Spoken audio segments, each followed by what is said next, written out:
Correct అండి. అభివృద్ధి చేశారనేది మీరే చెప్తున్నారు, ప్రజలందరూ కూడా గమనిస్తున్నారు. అందరికి కూడా తెలుసు ఎంత డెవలప్మెంట్ అయింది. సమైక్యాంధ్రలో ఎట్లా ఉండే, తెలంగాణ విడిపోయిన తర్వాత ఇవాళ బీఆర్ఎస్ ప్రభుత్వంలో తెలంగాణ అభివృద్ధి సంక్షేమం ఎట్లా రెండు పాదాలుగా కొనసాగుతున్నదో ప్రజలందరికీ కూడా తెలుసు.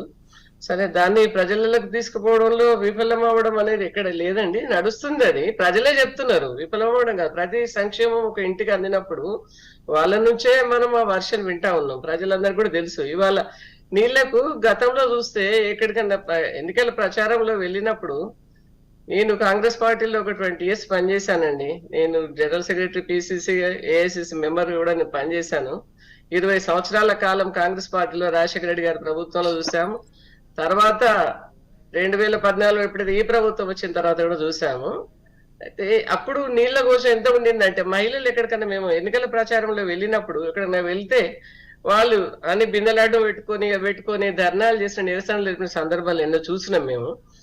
అదేవిధంగా కరెంటు విషయానికి వచ్చినా కూడా ఇప్పుడు ఎంతో మంది ఇక్కడ సిటీ, నేను వరంగల్ లో ఉంటాను, ఇక్కడ వరంగల్ సిటీ ప్రాంతం అయితే ఎక్కడైనా కూడా కరెంటు విషయానికి వస్తే ఎక్కడికన్నా వెళ్తే వాళ్ళకంటే ముందు మనము అడిగేదానికంటే ముందు ప్రజలు వాళ్ళ ఇళ్ల నుంచి వాళ్ళే చెప్తా ఉన్నారు. ఎప్పుడు కూడా కరెంటు కోశ అనేది లేదు. గతంలో కంటే చాలా చాలా నయం. అసలు 1 గంట సేపు కరెంటు పోయిన సందర్భాన్ని మేము చూడలేదని.